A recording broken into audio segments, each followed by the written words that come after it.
Continuamos en directo aquí con todos ustedes en Intereconomía Valencia, en el Intercafé. Vamos con el tiempo de T-Big Finance, ahora lo he dicho bien.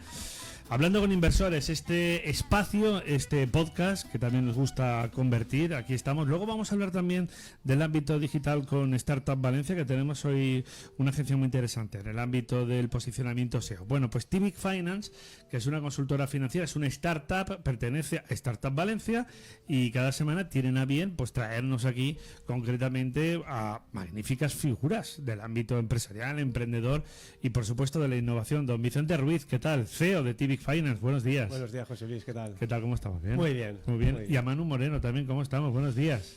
Muy buenos días, don José Luis. Pues muy bien, aquí con ganas de compartir este rato juntos. Muy bien. ¿A quién tenemos hoy? Hoy a Gonzalo Tradacete, el partner, el general manager de Faraday Venture Partners, así que es otro gran ponente inversor dentro aquí del mundo startup. Muy bien, bueno, pues lo vamos a tener enseguida, que estaba viendo yo el tema del teléfono, pero bueno, comentadme a ver detalles de este perfil, de este modelo de gestora de fondos. A ver, ahí Manu te puede contar un poco más, ¿no? Porque cómo nacieron y luego cómo han pasado, ¿no? Porque yo lo del Plex Fund, ahí Manu creo que te cedo un poco la palabra, porque sí que... Estaría bien lanzar un diccionario de palabras. O un glosario, sí. Bueno, pues un Pledge Fund no es más que un club de inversores privados. Curan lo que son las oportunidades que les llegan y la presentan al club de inversores privados y deciden si invertir o no invertir. ¿Vale? Paralelamente, creo que es un camino natural. Faraday consiguió en 2021 lanzar su primer fondo, que Gonzalo podrá darnos más detalles. Y bueno, ahora son un club de inversores privados y además tienen un fondo con sus propias tesis de inversión. En un momento, vosotros que sois los expertos siempre en la materia y nos gusta aquí cada semana analizarlo, en un momento, digamos, tan particular, donde hay una sombra de una recesión, donde el crecimiento está cogido con pinzas, donde estamos viendo un nivel de inflación que va a crecer, que se va a mantener desgraciadamente en los próximos años, aunque irá descendiendo paulatinamente. Pero ayer sabéis el dato de la OCDE, por ejemplo, que hablaba de casi un 4,5% para 2025. Es decir, todo esto en el ámbito de la inversión. ¿Cómo se trabaja en un escenario tan complejo a nivel económico? A ver, al final siempre en todos estos cambios tan convulsos hay muchas oportunidades, ¿no? Y siempre se dice, ¿no? Aunque parece que sea una muletilla que siempre se utiliza, en todas estas recesiones, cambios, hay mucho momento de oportunidad y creo que lo que pasa es que, como todo, ¿no? Hay que analizarlas bien, tener mucho siempre la diversificación. Justamente ayer veníamos de un congreso en Madrid de dirección financiera y a veces vas allí para que te iluminen y todos volviendo a lo mismo. Diversificación, analizar bien, ir con cuidado, pero bueno, siempre es lo mismo. Planificación, diversificación y bueno, que hay siempre oportunidades. Eso iba a decir, Manu, porque objeto para la oportunidad siempre hay. Hombre, siempre. Ahora dar con la tecla es... Épocas de crisis son épocas de oportunidades. Muy bien, pues creo que tenemos ya a Gonzalo, así que todo vuestro. Gonzalo Tradacete, que es, bueno, pues el General Manager, el CEO de Faraday Venture Partners. ¿Qué tal, Gonzalo? Buenos días. Hola, buenos días, ¿qué tal? Pues aquí estamos con las dos personas que son las que entienden, las que saben de esto, aquí al frente también de T-Big Finance, que son Vicente Ruiz y Manu Moreno. Adelante. ¿Qué tal, Gonzalo? Bueno, un placer conocerte porque creo que es la primera vez que hablamos juntos. Yo te sigo hace bastante tiempo, ¿no? Porque estáis, entiendo, en el fondo, ¿no? Y lo que decíais antes. Y nada, un placer tenerte en este tercer episodio de Hablando con Inversores. Y nada, primero, antes que nada, pues como a mí me ha pasado, cuéntanos un poco quién es Gonzalo Tradacete y no, más a nivel personal, ¿no? Que muchas veces tenemos al inversor como algún ser así que nadie conoce. Y nada, creo que al final pues todo el mundo somos personas y es importante, ¿no? Que cada uno cuente un poco de sí. Pues muchísimas gracias, Manu. El placer es mío. Gracias por la oportunidad de un poquito difundir nuestra actividad y lo que le pueda servir como consejos a cualquier emprendedor o inversor, porque como dices, lo primero, somos personas, ¿no? Antes de estar psicológicamente del otro lado de la mesa y en la realidad dentro del mismo barco. Cuando inviertes en un empresario, emprendedor, pues al fin y al cabo sois socios, se llama así legalmente, y más allá de lo legal, pues realmente se tiene un mismo objetivo, ¿no? Yo soy un apasionado del emprendimiento y de la creación de valor de la nada, ¿no? De la imaginación, creatividad, fuerza y profesionalidad que hacen falta al fin y al cabo muchos skills, ¿no? Muchas habilidades para poder llevar una empresa adelante. Entonces soy un apasionado de emprendimiento desde que tengo 14 años, donde comencé con mis primeras aventuras empresariales y luego ya durante la universidad, etcétera, y luego ya me armé de unas herramientas a través de los primeros años de carrera profesional. Soy economista de formación, hice un máster en International Finance y luego comencé a auditar fondos alternativos de inversión en Londres para PricewaterhouseCoopers. Luego estuve en una empresa de tecnología financiera muy interesante, donde aprendí también a programar, el valor de las bases de datos relacionales y cómo puede aportar muchísima eficiencia y mucho más que eficiencia. Y luego en un hedge fund que tenía una rama de mercados y otra rama de private equity, en donde también pues nos metíamos a hacer cosas un poquito más complejas en el área de inversiones en cuanto a quantitative finance, digamos, ventas de opciones, CFDs, etcétera, pero también una parte de private equity muy interesante, ¿no? Y ya por último me volví a España, todo esto fue en Londres, en KPMG estuve trabajando en fusiones y adquisiciones, en el sector financiero, en la peor crisis financiera que yo he podido conocer en España, muy interesante como economista, estando fusionando bancos y cajas, pero ahí ya volvía al redil, ¿no?, del emprendimiento, temas vitales. Pues tuve mi primera hija, que se me pasa el arroz, y yo lo que estoy seguro que quería era emprender. Pues ese es el mayor emprendimiento, Gonzalo. Sí. Pero el caso es que mi carrera profesional, con el objetivo de poder ver a través de puestos de trabajo, trabajando para terceros, muchos tipos de empresas, muchas estrategias empresariales, operaciones corporativas, etcétera, vi que las habilidades que yo había desarrollado como profesional eran muy útiles a la hora de analizar potenciales inversiones en proyectos innovadores. Así que ese fue mi emprendimiento, Faraday, que pues estamos muy contentos. Hemos apoyado ya 44 empresas, no solamente en España, y sobre todo, nuestra primera misión era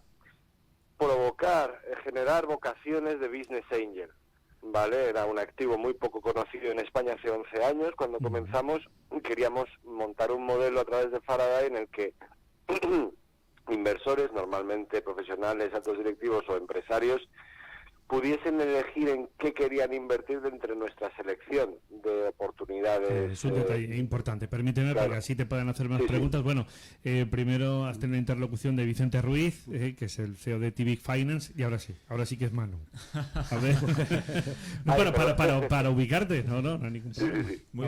Muy buenas, Gonzalo. O sea, ya nos estabas contando todo al principio.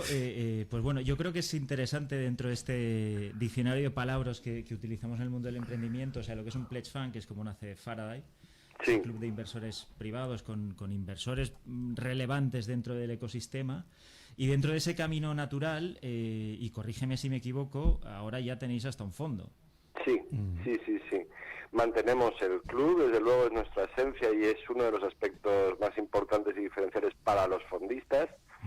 Y además la mitad de los fondistas también son socios del club o miembros del Pledge Fund, como queramos llamarlo, ¿no? Pero sí, lanzamos nuestro primer fondo hace año y medio, fuimos seleccionados por Fondico, que cubre la mitad del fondo. Eso tiene mérito, Sí, estamos contentos. Para un primer fondo hemos llegado a un volumen de 32 millones por ahora, estamos a mes y medio del cierre final. Bueno, mes y 7 días, ¿no? Pero muy contentos, y es del tamaño que buscábamos para maximizar la rentabilidad. Es, al fin y al cabo, lo importante, es el mejor proxy, esa rentabilidad para nuestros inversores del valor creado por nuestros empresarios, emprendedores. Y una pregunta, Gonzalo, ¿tenéis el club, tenéis el fondo? ¿Las tesis de inversión son las mismas o son diferentes en el caso del club? Son las mismas y siempre coinvertimos. Entonces, realmente, el club... Pues en octubre entraron 7 nuevos socios, en lo que va de noviembre llevamos 4, entonces sigue funcionando muy dinámicamente, y ahora mismo tenemos socios en Alemania, socios en Benelux, pero cuando invertimos en un nuevo proyecto normalmente invertimos mitad es del fondo, mitad es del club, o a veces incluso 2 veces más el club que el fondo. ¿Por qué? Porque si bien el activo es el mismo y la empresa en cuestión es la misma, cuando entramos en un proyecto, en siguientes rondas los miembros del club deciden ellos mismos si tienen sus derechos de suscripción preferente sobre si quieren acudir o no, y el fondo también a través de su comité de inversiones. ¿Qué es lo que pasa? Que normalmente nuestros socios en el club lo que quieren es entrar en una fase temprana con el máximo potencial de creación de valor, pero también con más riesgo, y cuando llegamos a unas rondas de mayor envergadura de 5 o 10 millones, donde entran otros fondos extranjeros, ahí es donde ellos ya reducen su aportación o dejan de aportar o incluso venden, ¿no? Sin embargo, es entonces cuando el fondo cobra importancia, porque si bien ha metido, digamos, la patita con el club, lo que está esperando para la mayor parte del patrimonio del fondo es a 3, 4 años vista, cuáles de esas empresas han ido muy bien y tienen aún necesidades de financiación para conquistar ya no España, ya no Europa, sino el mundo, pues porque lo han hecho muy bien, y ahí poder desembolsar un ticket significativamente mayor desde el fondo, que no podríamos desde el club, ¿no? Entonces hay muchas sinergias entre club y fondo, ¿no? El fondo, por ejemplo, disfruta que los miembros del club son business angels, profesionales, bancos de inversión, empresarios, que además suelen venir a nuestros eventos trimestrales y quieren abrir puertas en beneficio de nuestras participadas, cosa que los fondistas no suelen tener tiempo para hacer. Es un detalle muy interesante. Y Gonzalo, los dos anteriores que estuvimos aquí en el podcast nos dijeron que eran bastante agnósticos en el tema de sectores. ¿Tú crees alguno que hay algún más que te gustaría más o que tienes más? Porque mira, justamente ayer estábamos en un congreso de dirección financiera en Madrid y empezaron los directores financieros ya a hablar de metaverso, tal, y yo dije, madre mía, cuando los financieros que somos está ya los más escondidos día de todos, empezamos a hablar de metaverso, digo, aquí tiene que ser un revuelo. ¿Cuál crees, Gonzalo, que son, ¿no?, los sectores? Nosotros somos agnósticos en cuanto a sector, dentro de cualquier sector con innovación, tecnología, muchas ganas, buenas ideas y muchísimo trabajo y esfuerzo, y por supuesto ética, ¿vale? Se puede crear muchísimo valor y pueden haber productos, servicios, plataformas fantásticas, fenomenales y grandes oportunidades de inversión. ¿Qué pasa? Pues huimos de las modas. Vale. Entonces, veo difícil que mañana estemos invirtiendo en el metaverso. Además, ya como que ha pasado de moda y es todo greed and fear. Si os fijáis un poquito, es lo que se están vendiendo son expectativas de lo que puede llegar a ser. Pero realmente no. Básicamente, no solamente eso, no solamente que queremos ver negocios reales que ya tienen que tener unos 6, 9 meses de ventas por lo menos y poder nosotros tocar al cliente y ver que el cliente está maravillado, sino también que si te vas al blockchain, que también se ha pasado de moda, metaverso que se está pasando de moda, pero bueno, energy efficiency, energy transition, climate tech, que ahora, pues bueno, es una necesidad ya como europeos, ¿no? Pero está súper de moda de cara a levantar fondos y dirigirse a ese segmento de la economía en concreto. Pues lo que hace es que compites con muchísimos fondos muy bien fondeados y con gente muy potente al frente, además de con 17 becas Fulbright del MIT que están todos trabajando en startups muy potentes. Entonces, claro, la competencia es muchísimo más fuerte que, pues, tarima flotante. Muy grande. Gonzalo, un detalle importante. A ver, vosotros apuntabas antes que habéis seleccionado 44 empresas. Creo que me pareció verlo ayer, que habéis hecho una inversión en torno a 16 millones de euros. Y en ese proceso de selección, dejando claro el tema de la innovación, de las startups, etcétera, ¿veis una oportunidad, que sabe Vicente y Manu, saben muy bien, que siempre lo analizamos, ¿veis una oportunidad también para la transformación digital de la pyme tradicional? Casi siempre, yo diría el 20-30% posiblemente de nuestra cartera de participadas están orientadas a digitalizar procesos u ofrecer oportunidades para pymes o para gran empresa de digitalizar sus procesos y se pasan eficiente operativamente, ¿no? Entonces, hay muchos ejemplos dentro de nuestra cartera, pues el más obvio para pymes en particular probablemente sea Mistipsy, que es un software de gestión integral de cafeterías, restaurantes, negocio hostelero en general, ¿no? Y trabajan con 400 o 500 ya cafeterías, restaurantes, y son de los más grandes en España a día de hoy. No, es muy interesante. Bueno, a ver. Y a nivel de lo que son tickets, Gonzalo, ¿qué diferencia hay entre lo que es el club y el fondo? Y a nivel de etapas entiendo que también, o sea, al final... Claro, depende mucho cada uno... de la etapa. Perdón. Sí, porque ibas a comentar, adelante. Vale, pues realmente cuando entramos en una compañía por primera vez, nos gusta entrar cuando tiene menos de 2-3 años de vida, pero sí tiene que tener 6-9 meses de ventas para poder analizar, sobre todo siendo agnósticos sectorialmente, ¿no? Entonces ahí los tickets son muy similares entre el club y el fondo. Hablamos de 200 a 300.000 desde cada uno, ¿no? Entonces entramos con 400, 600.000 en compañías a valoraciones moderadas y aún con riesgos muy relevantes, ¿no? 3, 4, 5 millones de euros de valoración normalmente, como mucho, ¿no? Sí. En el primer ticket. A partir de ahí hay siguientes rondas, si la empresa va bien y sigue creciendo y de mayor volumen esas rondas y a mayor valoración, en donde los socios desde el club van a poder invertir, normalmente, si va muy bien, 700.000 en una siguiente ronda, o ¿sabes? Siempre nos quedamos por debajo del 1.000.000 de euros desde el club, ¿vale? Por ronda, normalmente. Pero desde el fondo tiene dos tipologías de tickets adicionales, una de follow-on, que si bien ha entrado con 250.000, pues hablaríamos de un ticket de 750.000 de follow-on, y luego ya por último, para 4 o 5 estrellas de portfolio, las que mejor vayan de aquí a 3, 4, 5 años, hay tickets ya de 2,2 millones de euros en promedio, puede ser de 3 millones a la que más lo amerite, ¿no? En una última ronda de entrada desde nuestro fondo. Y Gonzalo nos comentó, por ejemplo, cuando vino Pepe Peris, que para poder acceder a Angels tenía que haber pasado por Lanzadera, luego Javi Mejías, que en Plug and Play, pues que tenían esos scouters. ¿Cómo es vuestro proceso de inversión? ¿Cómo podéis buscar o cómo os puede llegar ese deal flow? Bueno, nosotros somos muy libres, ¿no? En el sentido de somos plenamente privados y podemos invertir en casi cualquier proyecto, ¿no? Entonces lo que tenemos es que tener un proceso de análisis muy ágil, ¿vale? Nosotros el año pasado vimos más de 3.000 proyectos en el año. Y para eso lo que tenemos es que dividir, pues primero asegurándonos de temas de filtrado.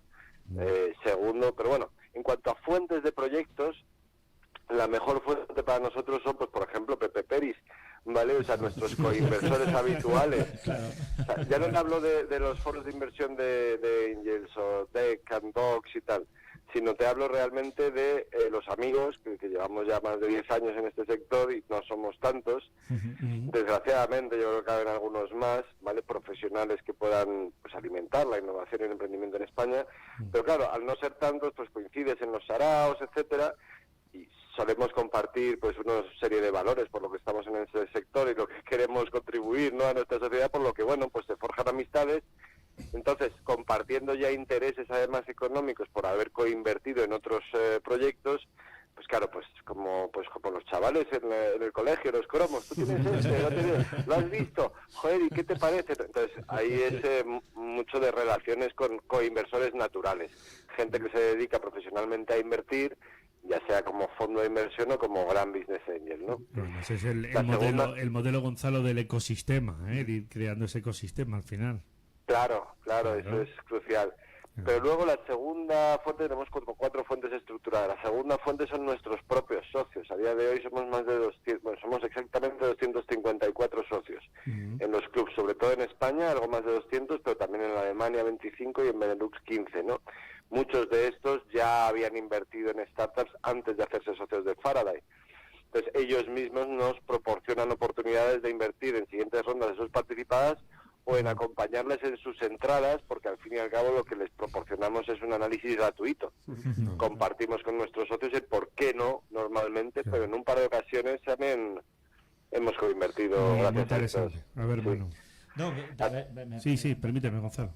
Sí. No, estaba escuchando a Gonzalo y dentro de ese proceso de inversión, al final, bajo tu punto de vista, Gonzalo, y a ver, tú llevas desde 2011, yo también llevo desde 2011, o sea, somos de los más viejos del lugar.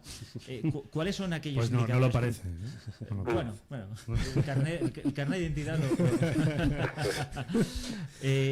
¿cuáles son aquellos indicadores que se deben tener en cuenta a la hora de analizar una startup, que vosotros tenéis en cuenta, ¿no? O sea, siempre hablamos de cuantitativos, que son esos que tú has dicho, que coinciden con vuestras tesis de inversión, pero luego para mí siempre están los cualitativos, que esos son los que no se ven y son los más complicados de detectar.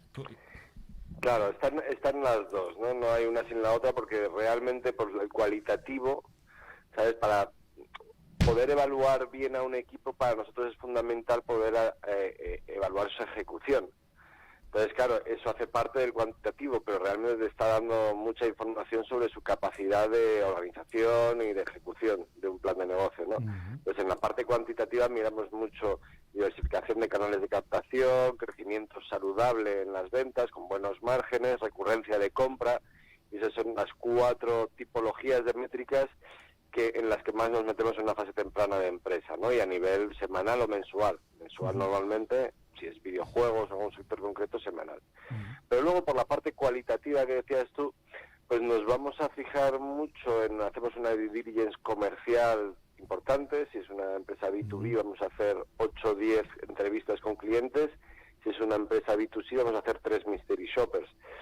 Y luego temas de alineamiento de intereses, ¿no? En cuanto a analizar el compromiso del equipo fundador, en cuanto a cuánto ha metido, en relación con lo que pensamos que es realmente compromiso, en función de también qué cuna viene y cuál es su experiencia profesional anterior, el alineamiento de nuestros accionistas. Qué importante, Gonzalo, es lo que valoráis siempre a nivel de inversión, el equipo fundador, es decir, el equipo que está al frente de un proyecto. Fíjate, en este sentido, ¿verdad, Vicente? Sí. Y Manu, que lo comentamos mucho, parece mentira, a pesar de cómo de todo el proceso de digitalización mejora a estos niveles de inversión, pues seguís valorando el concepto original de una empresa, que es el equipo, las personas que lo ponen en marcha y los que, como se decía popularmente, para aquellos que somos un poquito más mayores que Manu, aunque no se lo crea, que tiran del carro. Sí, mira, justamente Gonzalo estaba leyendo un artículo que publicasteis en Farada y en Twitter que hablaba sobre el equipo y decía... De momento está en Twitter, ¿no? De momento está en Twitter. Y ponía como que, claro, ¿por qué el equipo? Porque al final cuando vienen las cosas torcidas, el que va a estar ahí es el equipo, quiero decir, son ellos los que van a estar ahí, por eso que tienen plena confianza en buscar, ¿no?, ese equipo que pueda liderar los cambios y los azotes que les van a dar. Fundamental, ¿no, Gonzalo? Es muy delicado eso, es fundamental, pero es, yo te diría, prácticamente imposible saberlo ex ante, ¿no? Entonces, por muy buen currículum, por muy buena experiencia profesional, estudios, hasta en los mejores sitios, lo que tú quieras, realmente no vas a poder analizar eso entrando. Cuando estamos entrando nosotros por fase natural, están en sus inicios, en sus primeros 2 años de vida, normalmente creciendo bastante en ventas, en el momento quizás más bonito de la empresa, ¿no?, donde estás creándola, de alguna manera. Entonces es difícil que puedas analizar cómo esa persona sería capaz realmente de reaccionar ante un navajazo de la competencia, ante una traición de un empleado clave, y ahí es donde ves cuando el equipo es realmente bueno, cuando vienen hostias mal dadas, perdón por la expresión, pues los hay, que se arrugan y deprimen y tal, y no pasa nada. Pues en los últimos años, Gonzalo, es difícil, claro. En los últimos años hemos tenido de todo, ¿eh? Ahora una recesión, nosotros posiblemente, hemos tenido mucha suerte, crisis energética, pandemia, vamos, la tormenta perfecta, Manu. Y hemos tenido comportamientos ejemplares dentro de la cartera, y es una de las cosas pues que nos enamora de nuestro trabajo, pues ver pues eso, ese tipo de comportamientos ejemplares por parte de empresarios abocados al fracaso por la pandemia, pegándoles de lleno, y aún así sacándose el conejo del sombrero, ¿no?, el as de la manga, y te digan, mira, hemos cambiado nuestro producto y ahora es un producto esencial en la pandemia y cuadruplicando ventas con respecto a lo que tenían antes de la pandemia. Acojonante, ¿no? Y orgulloso. Desde luego. Pero hasta que no llega ese momento no puedes saberlo realmente, ¿no? Claro. Eso no hay plan de negocio que lo contemple. y el que lo diga miente. Bueno, nosotros tenemos la experiencia que habitualmente con un montón de empresarios. Esta mañana, de hecho, hemos tenido a uno que ha tenido esa montaña rusa, pero que vuelva a salir hacia adelante, para que se lo cuenten el impacto de la pandemia. A ver, Manu. Al hilo siguiendo con el tema, pues eso, que no hay plan de negocio que lo soporte, pero ya sabes, en Tevija al final somos CFOs externos.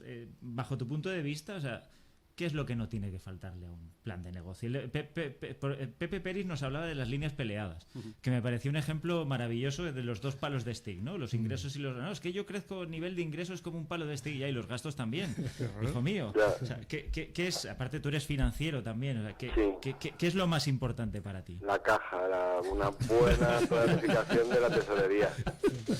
Realmente no es lo que nos hace millonarios, no es lo que nos va a retornar gran rentabilidad, eso son las ventas. Es lo que nos mata a las empresas. Sí. una mala planificación de tesorería. Yo fui auditor en PricewaterhouseCoopers en Londres y recordaré siempre esa cifra. Entre 1997 y 2003, el 93% de las empresas que quebraron en el Reino Unido, y PricewaterhouseCoopers era la primera firma auditora en Reino Unido, era por mala planificación de tesorería. Fíjate. No por no tener un producto rentable, no por tener mal equipo, no por no estar en beneficio, sino por mala planificación. Claro, de permíteme tesorería. que vamos ya muy mal de tiempo, Gonzalo. Sí. Venga, Vicente, para cerrar. Pues nada, para cerrar, Gonzalo, volverte a agradecerte esto y nada, quería ver que, bueno, con toda la experiencia que nos has hablado y todo lo que has dicho, ¿qué consejos les darías a ese emprendedor, ¿no?, que está buscando ahora financiación y también como la que se avecina parece que sea Claro, un poco tormentosa? y lo sumamos. Tenéis mucho miedo, temor, incertidumbre. Hay pinchazo no de tecnológicas. A ver, ¿cómo veis este escenario? Complementando la pregunta de Vicente. Bueno, en cuanto al sentimiento de mercado, yo de nuevo escribí en Fear la mayor parte de lo que está ocurriendo y me parece bien que si Zuckerberg dice que mete 10.000 personas al metaverso y luego el metaverso no genera factura, pues parece que se desinflan todas. Sí. Nosotros seguimos en economía real, por muy digital e innovadora que sea.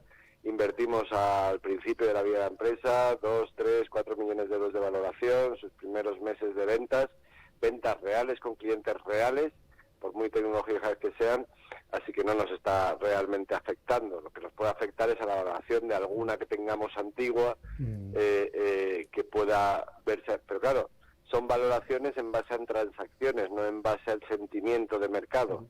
¿Vale? Claro. Así que por ahora no tenemos ningún... Muy bien, pues Down. dicen que los secretos, por ejemplo, de los supermercados es el cash flow.